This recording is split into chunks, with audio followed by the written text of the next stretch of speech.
जय हिंद। आज हम बात करेंगे क्लास 12th के बायोलॉजी के सेकंड चैप्टर मानव जनन से आने वाले महत्वपूर्ण एमसीक्यू प्रश्नों के बारे में। हमने इस वीडियो में कुल 40 प्रश्नों को लिया है। यदि आप इन प्रश्नों को तैयार कर लेते हैं तो इस चैप्टर से आने वाले सारे महत्वपूर्ण प्रश्न आपके तैयार हो जाएंगे। यह प्रश्न बोर्ड एग्जाम के अतिरिक्त अन्य प्रतियोगी परीक्षाओं में पूछे जाते हैं। तो चलिए बात करते हैं इन प्रश्नों पर।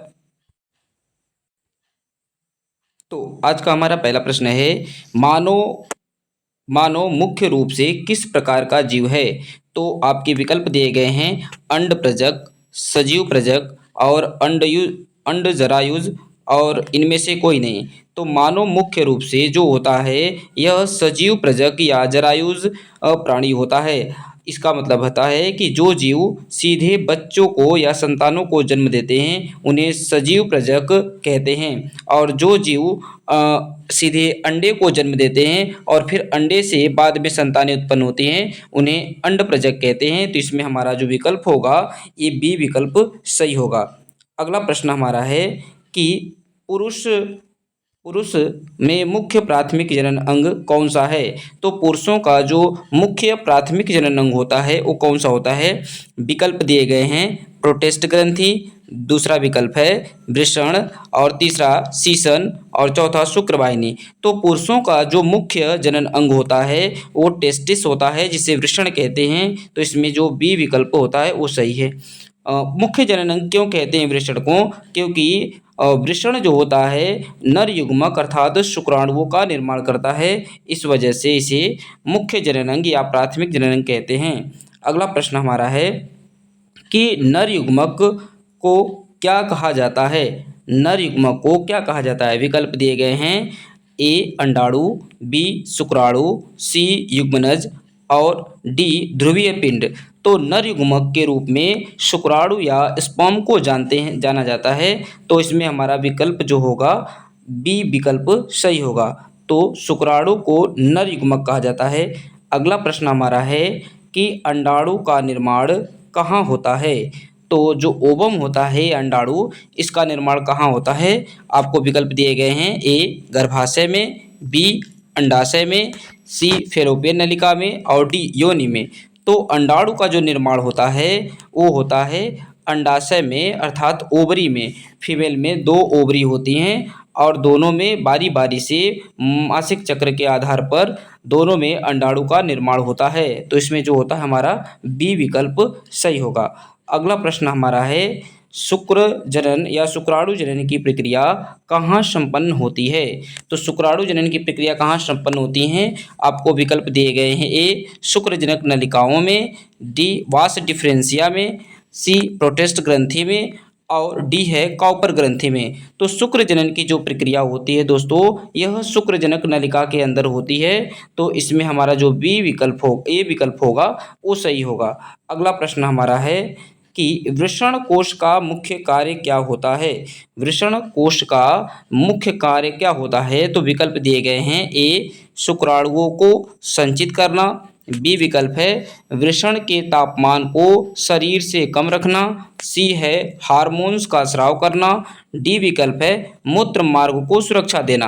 तो वृषण कोश का जो कार्य होता है यह होता है वृषण के तापमान को बनाए रखना। इसमें बी विकल्प हमारा सही है। तो याद रखेंगे इसमें एक फैक्ट के तौर पर, वृषण कोश का जो तापमान होता है शरीर के तापमान से 2 से 3 डिग्री कम होता है। कारण है कि मानव शरीर का जो तापमान होता है वो होता है 37 डिग्री सेल्सियस, जबकि 37 डिग्री सेल्सियस शुक्राणु निर्माण के लिए उचित तापमान नहीं है। जबकि शुक्राणु निर्माण के लिए जो आवश्यक तापमान होता है वो 34 से 35 डिग्री सेल्सियस होता है, क्योंकि 37 डिग्री टेम्परेचर पर शुक्राणु नष्ट हो जाते हैं। तो इसमें जो हमारा विकल्प होगा बी सही है। अगला प्रश्न हमारा है,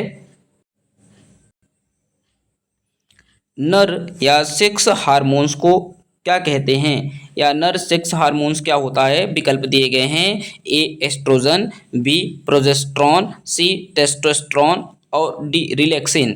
तो जो नर सेक्स हार्मोन्स होता है वो होता है टेस्टोस्टेरोन। टेस्टोस्टेरोन जो होता है यह नर में मुख्य हार्मोन्स होता है जो नर के द्वितीयक लैंगिक लक्षणों को प्रदर्शित करता है। तो इसमें जो विकल्प होगा हमारा सी सही होगा। नर में दाढ़ी मूंछ का आना और ये शुक्राणु के निर्माण आदि के लिए महत्वपूर्ण हार्मोन्स होता है ये टेस्टोस्टेरोन। तो हमारा जो विकल्प होगा ये सी विकल्प सही होगा। अगला प्रश्न हमारा है मादा सेक्स हार्मोन्स क्या होता है। तो मादा जो सेक्स हार्मोन्स होता है यह होता है विकल्प दिए गए हैं ए एस्ट्रोजन, बी विकल्प है प्रोजेस्टेरॉन, सी एस्ट्रोजन और प्रोजेस्टेरॉन और डी टेस्टोस्टेरोन। तो टेस्टोस्टेरोन जो होता है ये तो पुरुषों में होता है, ये विकल्प गलत है। तो जो मादा में मुख्य हार्मोन्स या सेक्स हार्मोन्स होता है ये होता है एस्ट्रोजन और प्रोजेस्टेरॉन। तो इसमें हमारा विकल्प जो होगा सी सही होगा। अगला प्रश्न हमारा है कि शुक्राणु के किस भाग में माइटोकॉन्ड्रिया पाए जाते हैं। तो शुक्राणु का फिगर जब देखेंगे तो इस तरीके से होता है। तो इसके जो मिड वाला भाग होता है इसमें माइटोकॉन्ड्रिया होता है। तो विकल्प हमारा बी दिया गया है। शुक्राणु के मिड वाले भाग में मिड पीस में जो होता है माइटोकॉन्ड्रिया होता है जो शुक्राणु को ऊर्जा प्रदान करता है ताकि शुक्राणु तेजी से वीर्य के अंदर गति कर सके। तो बी विकल्प इसमें हमारा जो होगा ये सही होगा। अगला प्रश्न हमारा है 10वां कि निषेचन की क्रिया मानव मादा में कहाँ संपन्न होती है। आपको विकल्प दिए गए हैं ए गर्भाशय में, बी फैलोपियन नलिका में, सी अंडाशय में और डी योनि में। तो मानव मादा में जो निषेचन की प्रक्रिया होती है वो अंडवाहिनी में होती है। अंडवाहिनी को फैलोपियन नलिका या डिंब वाहिनी भी कहते हैं। तो जो हमारा विकल्प होगा ये बी सही होगा। तो अंडवाहिनी का जो एम्पुला क्षेत्र होता है वहाँ पर निषेचन की प्रक्रिया होती है। तो अगले प्रश्न पर चलते हैं। निषेचन के बाद बनने वाली एकल द्विगुणित कोशिका को क्या कहा जाता है। तो विकल्प दिए गए हैं ए भ्रूण, बी युग्मनज, सी ब्लास्टोसिस और डी मोरुला। तो युग्मनज के बाद जो एकल द्विगुणित कोशिका बनती है उसे जाइगोट या युग्मनज कहते हैं। तो इसमें जो बी विकल्प होगा हमारा वो सही होगा।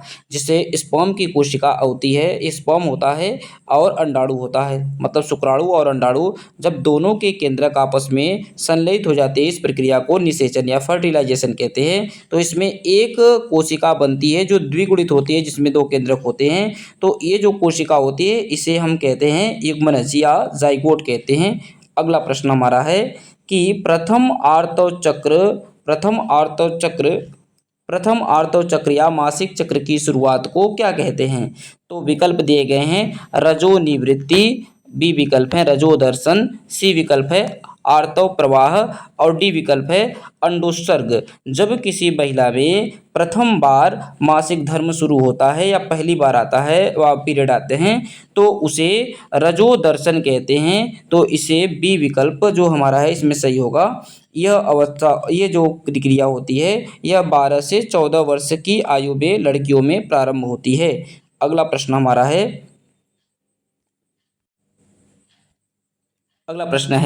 महिलाओं में मासिक चक्र का अस्थायी रूप से बंद होना क्या कहलाता है। जब किसी महिला में मासिक चक्र अस्थायी रूप से बंद हो जाता है तो उसे क्या कहा जाता है।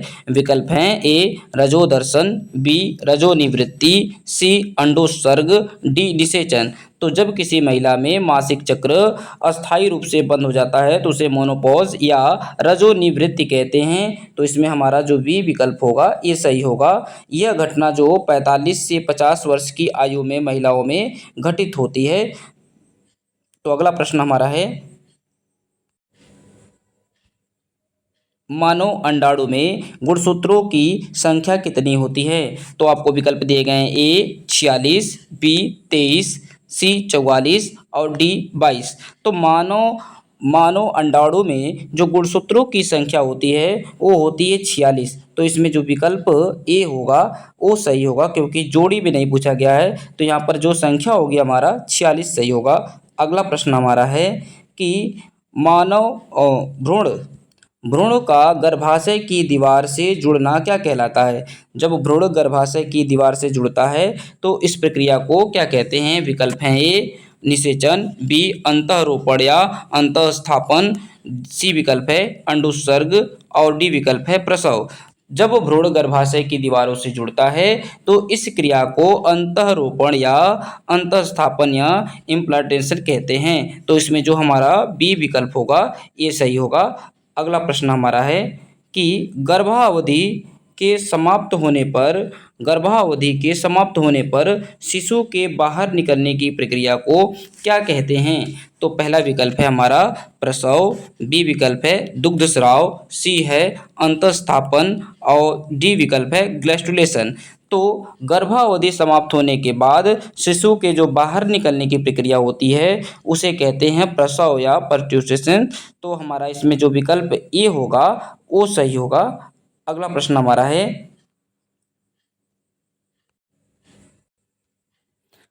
शिशु के जन्म के बाद माता के स्तनों से निकलने वाले पीले दूध को क्या कहते हैं? तो विकल्प हैं ए सीरम, बी विकल्प है पीयूष या खीस और सी विकल्प है प्लाज्मा और डी विकल्प है लैक्टोज। तो जन्म के बाद या शिशु के जन्म के बाद माता के स्तनों से जो पीले रंग का जो पदार्थ निकलता है, दूध निकलता है, उसे कोलेस्ट्रम, खीस या पीयूष कहते हैं। तो यह विकल्प इसमें जो होगा बी विकल्प हमारा सही होगा। अगला प्रश्न हमारा है कि माँ के शुरुआती दूध में कौन सी एंटीबॉडी प्रचुर मात्रा में पाई जाती है? तो विकल्प दिए गए हैं IgA, IgG, बी विकल्प है IgA, सी विकल्प है IgM और डी विकल्प है IgE। तो जो हमारा कोलेस्ट्रम होता है उस कोलेस्ट्रम में जो होता है IgA की मात्रा अधिक पाई जाती है, इसलिए इसमें जो विकल्प होगा हमारा ये होगा बी। अगला प्रश्न हमारा है कि शुक्राणु के शीर्ष पर टोपी जैसी संरचना को क्या कहते हैं? तो शुक्राणु होता है इस तरीके से और उसके ऊपर अगर देखेंगे तो यहाँ एक कैप नुमा संरचना होती है, उसे क्या कहते हैं? ऑप्शन है सेंट्रोसोम, बी है एक्रोसोम, सी न्यूक्लियस और डी विकल्प है फ्लैजिला। तो शुक्राणु के जो ऊपरी हिस्सा होता है इसे एक्रोसोम कहते हैं, जो अंडाणु को भेदने का मुख्य कार्य करता है। तो हमारा इसमें जो विकल्प होगा बी विकल्प सही होगा। अगला प्रश्न हमारा है कि सामान्यतः एक महिला का मासिक चक्र कितने दिनों का होता है? तो सामान्यतः एक महिला का जो मासिक चक्र होता है वो कितने दिनों का होता है आपको बताना है। विकल्प ए है 14 दिनों का, बी विकल्प है 28 दिनों का, सी विकल्प है 35 दिनों का और डी विकल्प है 40 दिनों का। तो सामान्यतः एक महिला का जो मासिक चक्र होता है वो होता है 28 से 29 दिनों का। तो इसमें जो विकल्प बी होगा वो हमारा सही होगा। अगला प्रश्न हमारा है वृषण की कौन सी कोशिकाएं टेस्टोस्टेरोन हार्मोन्स का स्राव करती हैं? विकल्प हैं ए सार्टोली कोशिका, बी विकल्प है लीडिंग कोशिका, सी विकल्प है शुक्राणु मातृ कोशिकाएं और डी विकल्प है कपूर कोशिकाएं। तो इसमें जो हमारा सही विकल्प होगा लीडिंग कोशिकाएं, लीडिंग कोशिकाओं से टेस्टोस्टेरोन हार्मोन्स का स्राव होता है। तो जो हमारा विकल्प बी होगा सही होगा। अगला प्रश्न है वृषण की कौन सी कोशिकाएं विकासशील शुक्राणुओं को पोषण प्रदान करती हैं? कुल मिलाजुला कर प्रश्न ये है कि शुक्राणुओं को पोषण प्रदान करने वाली जो कोशिका होती हैं कौन सी होती हैं? विकल्प हैं ए लीडिंग कोशिकाएं, बी विकल्प हैं सार्टोली कोशिकाएं, सी है जनन उपकला कोशिकाएं, इनमें से कोई नहीं। तो जो सार्टोली कोशिका होती है यह शुक्राणुओं को पोषण प्रदान करती है। तो इसमें हमारा बी विकल्प सही होगा। अगला प्रश्न हमारा है ग्राफियन पुटक कहाँ पाए जाते हैं? तो विकल्प हैं ए थायराइड में, बी विकल्प है स्तनधारियों में, सी विकल्प है मानव वृषण में और डी विकल्प है यकृत में। तो ग्राफियन पुटक पाए जाते हैं स्तनधारियों के अंडाशय में। तो इसमें भी हमारा ऑप्शन जो होगा बी सही होगा। अगला प्रश्न हमारा है कि एक सामान्य 28 दिनों के मासिक चक्र में अंडोत्सर्ग किस दिन होता है? विकल्प हैं 1 से 5वें दिन, बी विकल्प हैं 14वें दिन, सी विकल्प है 25वें दिन और डी विकल्प है 28वें दिन। तो मासिक चक्र में जो अंडोत्सर्ग की क्रिया होती है वो 14वें या 15वें दिन होती है। तो इसमें जो बी विकल्प होगा ये हमारा सही होगा। अगला प्रश्न अंडोत्सर्ग क्रिया के लिए कौन सा हार्मोन्स मुख्य रूप से उत्तरदायी होता है? तो विकल्प है ए एल्डोस्टेरोन हार्मोन्स, बी है ऑक्सीटोसिन हार्मोन्स और सी विकल्प है एलएच हार्मोन्स और डी विकल्प है प्रोलैक्टिन हार्मोन्स। तो अंडोत्सर्ग क्रिया के लिए मुख्य रूप से जो हार्मोन्स जिम्मेदार होता है वो होता है एलएच हार्मोन्स। इसका जो फुल फॉर्म होता है ल्यूटिनाइजिंग हार्मोन्स है। तो इसमें जो विकल्प हमारा सी सही होगा। अगला प्रश्न हमारा है कि अंडोत्सर्ग के बाद ग्राफियन पुटिका अंडोत्सर्ग के बाद ग्राफियन पुटक का बचा हुआ भाग किसमें बदल जाता है? तो विकल्प हैं ए कार्पस ल्यूटियम में, बी कार्पस एल्बिकस में, सी है पेरिटोनियम में और डी विकल्प है एंडोमेट्रियम में। तो ग्राफियन पुटक का जो बचा हुआ भाग होता है वह कार्पस ल्यूटियम में बदल जाता है। तो इसमें जो विकल्प हमारा होगा ए विकल्प सही होगा। अगला प्रश्न, कार्पस ल्यूटियम द्वारा कौन सा हार्मोन्स स्रावित होता है? तो विकल्प हैं A oestrogen hormones, B progesterone hormones, C testosterone hormones और डी रिलैक्सिन हार्मोन। तो कार्पस ल्यूटियम की कोशिकाओं द्वारा प्रोजेस्टेरोन हार्मोन्स का स्राव होता है। तो इसमें जो बी विकल्प होगा वो हमारा सही होगा। अगला प्रश्न हमारा है, भ्रूण और माँ के बीच भ्रूण और माँ के शरीर के बीच कार्यात्मक संबंध बनाने वाली संरचना क्या कहलाती है? प्रश्न विकल्प हमारे हैं उल्ब, बी विकल्प है अपरा या प्लेसेंटा, सी विकल्प है नाभि रज्जु, डी विकल्प है कोरियोन। तो भ्रूण और माँ के बीच क्रियात्मक संबंध बनाने वाला जो संरचना होती है उसे अपरा या प्लेसेंटा कहते हैं। प्लेसेंटा के द्वारा माता भ्रूण को ऑक्सीजन या अन्य प्रकार का पोषक तो प्रदान करते रहते हैं। तो इसमें जो हमारा बी विकल्प होगा ये सही होगा। अगला प्रश्न हमारा है, कौन सा हार्मोन्स केवल गर्भावस्था के दौरान शरीर में बनता है? तो इसमें जो विकल्प हैं हमारे, ए विकल्प है HCG और HPL, बी विकल्प है केवल रिलैक्सिन, सी विकल्प है HCG और HPL और रिलैक्सिन तीनों, डी विकल्प हैं एस्ट्रोजन और प्रोजेस्टेरोन। तो इसमें जो हमारा सही विकल्प होगा सी विकल्प है HCG, HPL और रिलैक्सिन। ये तीनों हार्मोन्स केवल गर्भावस्था के दौरान बनते हैं, इसलिए इसमें सी विकल्प सही होगा। अगला प्रश्न हमारा है कि प्रसव के समय गर्भाशय में तीव्र संकुचन पैदा करने वाला कौन सा हार्मोन्स होता है? तो आपके पास विकल्प है ए प्रोलैक्टिन, बी ऑक्सीटोसिन हार्मोन्स, सी प्रोजेस्टेरोन हार्मोन्स और डी थायरोक्सिन हार्मोन। तो प्रसव के दौरान महिलाओं के जो गर्भाशय में तीव्र संकुचन होता है वो ऑक्सीटोसिन हार्मोन्स के कारण होता है। तो इसमें हमारा जो बी विकल्प होगा ये सही होगा।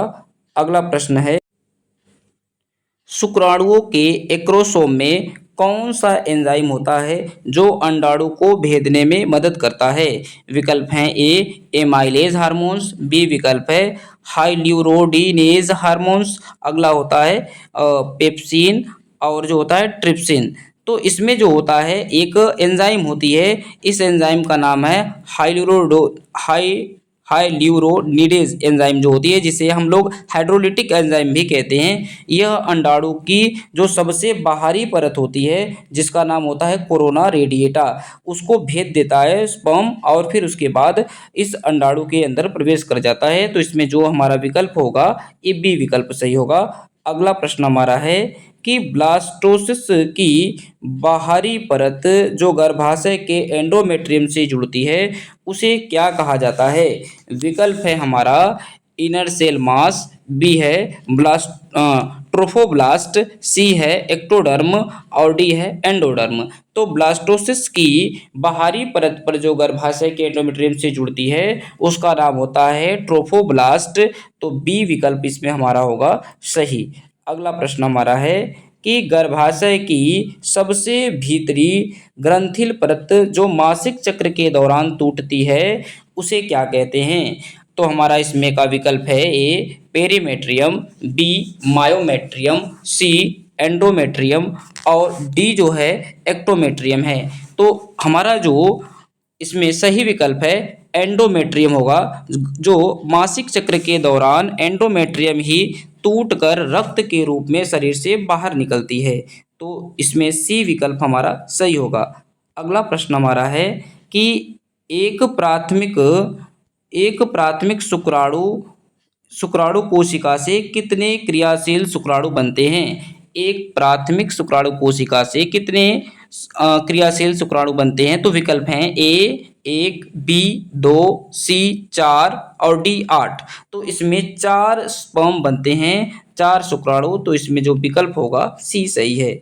अगला प्रश्न हमारा है कि एक प्राथमिक अंडाणु कोशिका से कितने परिपक्व अंडाणु बनते हैं? तो विकल्प हैं ए 1, बी विकल्प है 2, सी विकल्प है 4 और डी विकल्प है 8। तो एक प्राथमिक अंडाणु कोशिका से केवल एक अंडाणु और 3 ध्रुवीय पिंड बनते हैं, इसलिए इसमें जो हमारा विकल्प होगा ए सही होगा। अगला प्रश्न हमारा है मोरुला विकास की अवस्था में कितनी कोशिकाएं होती हैं?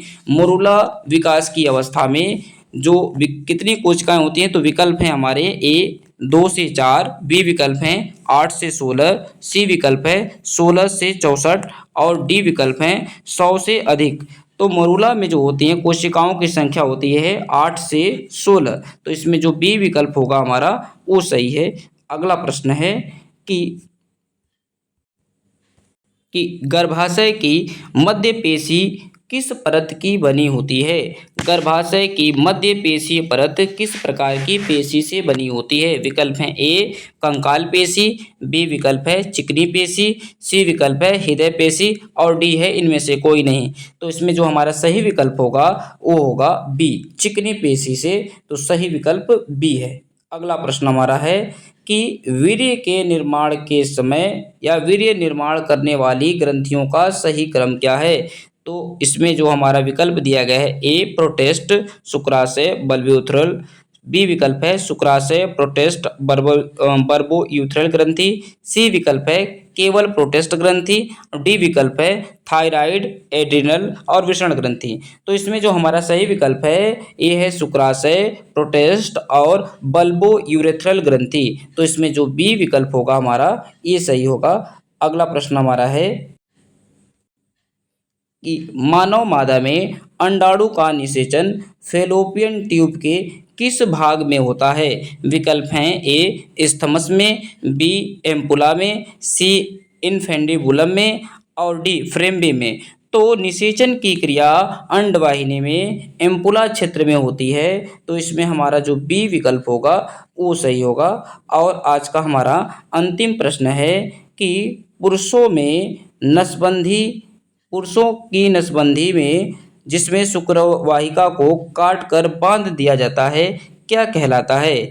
अर्थात पुरुषों में नसबंदी को क्या कहते हैं? तो प्रश्न हमारा इसमें विकल्प हैं ए ट्यूबेक्टोमी, बी वेसेक्टोमी, सी हिरेक्टोस्टोमी और डी ओवरीएक्टोमी। तो इसमें जो पुरुषों की नसबंदी होती है उसे वेसेक्टोमी कहते हैं। तो इसमें जो हमारा बी विकल्प होगा सही होगा। तो इस तरीके से हमने इसमें 40 महत्वपूर्ण प्रश्नों को किया है। यदि दोस्तों आपको किसी भी चैप्टर से MCQ प्रश्नों की आवश्यकता हो तो आप हमें इस वीडियो के नीचे कमेंट कीजिए, हम आपको उस चैप्टर से MCQ प्रश्नों को प्रोवाइड करा देंगे। तो वीडियो अच्छा लगा हो तो आप इसे लाइक सब्सक्राइब कीजिए। धन्यवाद।